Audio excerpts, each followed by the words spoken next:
Hello, Anita's kitchen and मोटिवेशनमध्ये तुमचं स्वागत आहे. आज आपण बनवणार आहोत बेसन पुरीचे लाडू म्हणजेच दामटीचे लाडू. चला तर मग आपण बनवूया. मी अर्धा किलोच्या प्रमाणामध्ये बेसन लाडू तयार करणार आहे. त्यासाठी मी अर्धा किलो बेसन पीठ घेतलं आहे.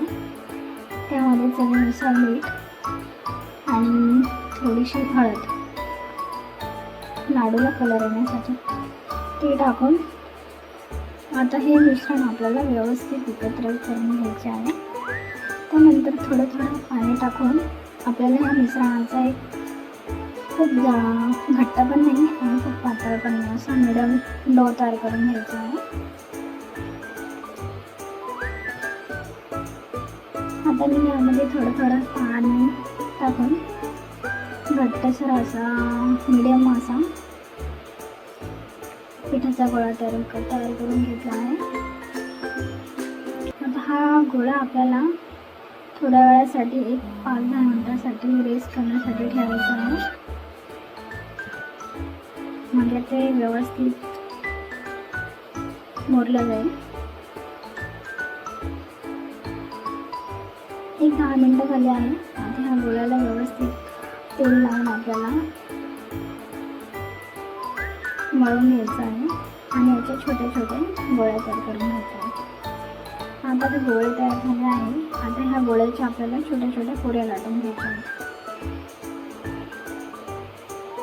खूप पातळ पण नाही आणि खूप जाड पण नाही, मिडियम पद्धतीने आपल्याला पुऱ्या लाटून घ्यायच्या आहेत. आता मिडियम मंद आचेवरती म्हणजेच थोडंसं आधी मोठा गॅस करून आपल्याला गरम करून घ्यायचं आहे ते. त्यानंतर मिडियम लेवलवरती आपल्याला गॅस चालू ठेवून पुऱ्या तळून घ्यायच्या आहे.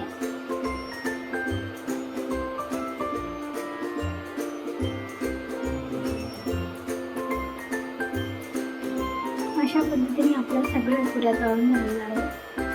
आता ह्या पुरीचे आपल्याला जेवढे हाताने बारीक करता येईल तेवढे बारीक तुकडे करून घ्यायचे आहे.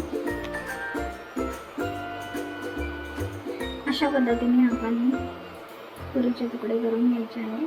जेवढे शक्य होईल तेवढे आपण हाताने याचा जसं आपण चुरमा करतो तसा चुरमा तयार करून घ्यायचा आहे. बऱ्यापैकी आपण आता हे मिश्रण बारीक केलेलं आहे, म्हणजे पुऱ्या बारीक केलेल्या आहे. आता मिक्सरच्या भांड्यामध्ये टाकून घ्यायची बारीक रवाळ अशी पावडर तयार करून घ्यायची आहे. खूप बारीक पण नाही आणि खूप जाड पण नाही, अशा पद्धतीने आपली पावडर तयार झालेली आहे. इकडे आपल्याला लाडू बनवण्यासाठी 1 ग्लासला थोडंसं कमी पाणी तयार ठेवलेलं आहे आणि त्याच्यामध्ये अर्धा किलोच्या प्रमाणामध्ये 300 ते 400 ग्राम साखर घेतली आहे. इथे वेलदोडे घेतले आहेत आपण, 10 वेलदोडे घेतले आहे. ते आपण एका खलबत्त्यामध्ये व्यवस्थित कुटून त्याची पावडर तयार करून घेणार आहोत. आपला पाक आता ऑलरेडी रेडी झालेला आहे. वेलदोडे पण आपण ऑलरेडी त्याच्यामध्ये टाकलेले आहे. पाक कसा झाला हे समजण्यासाठी थोडंसं पाणी घेऊन त्यामध्ये पाक टाकून बघायचं. जर पाकाला त्याची गोळी तयार झाली असेल तर समजून जायचं की हा पाक रेडी झाला आहे. खूप पण घट्ट आहे, मिडियममध्ये घ्यायचा आहे. आता त्या पावडरमध्ये आपल्याला हा पाक टाकून व्यवस्थित मिश्रण हलवून घ्यायचं आहे. मी आधी थोडासा टाकला होता पाक, कारण की मला थोडा अंदाज नव्हता. आता मी पूर्ण पाक त्याच्यामध्ये टाकला आहे आणि व्यवस्थित आता मिश्रण एकजीव करून घेत आहे. आता तुम्ही पाहू शकता मिश्रण एकदम व्यवस्थित झालेलं आहे. आता हे मी 2-3 तासासाठी रेस्ट करायला ठेवणार आहे, जेणेकरून तो पूर्ण पाक जो आहे तो ह्या मिश्रणामध्ये एकजीव होईल, व्यवस्थित सगळ्या बाजूने लागला जाईल आणि लाडू खाताना आपल्याला एकदम असे मऊ छान खुसखुशीत आणि तोंडात टाकताच मिळणारे लाडू तयार होतील. आता 2 ते 3 तास झालेले आहे. आता ह्या लाडूचे आपल्याला मिश्रणाचे आपल्याला छोटे छोटे लाडू तयार करून घ्यायचे आहे.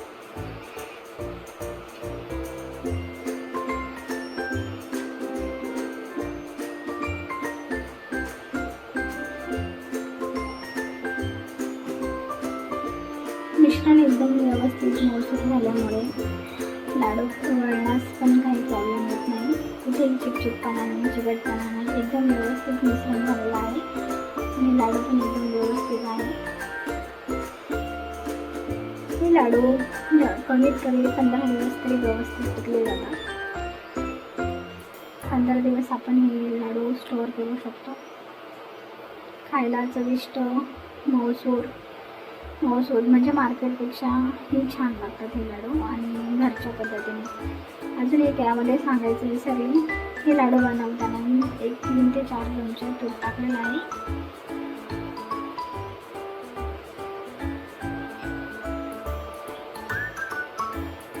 तूप टाकल्यामुळे लाडूंना पण छान चव येते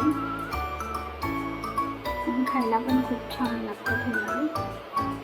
तोंडात टाकताच विरघळतात. अशा पद्धतीने सगळे लाडू आपल्याला व्यवस्थित वळून घ्यायचे आहे. आपले लाडू आता सगळे रेडी झालेले आहे. अर्धा किलोच्या प्रमाणात 15 ते 20 लाडू तयार होतात. खूप मोठे नाही, खूप लहान नाही. एक माणूस एका वेळेस लाडू खाऊ शकतो. अशा पद्धतीने हे लाडू तयार करून घेतले आहे.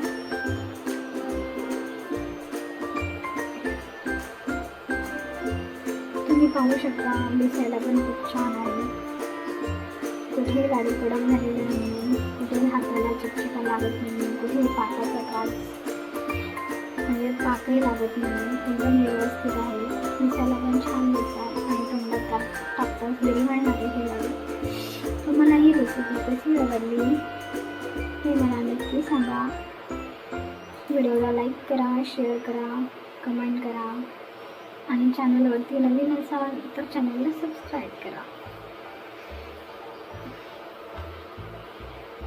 आणि बेल आयकॉन दाबायला विसरू नका, जेणेकरून तुम्हाला जर नवीन व्हिडिओची म्हणजे जो कोणताही नवीन व्हिडिओ मी टाकेल त्याचं नोटिफिकेशन मिळून जाईल.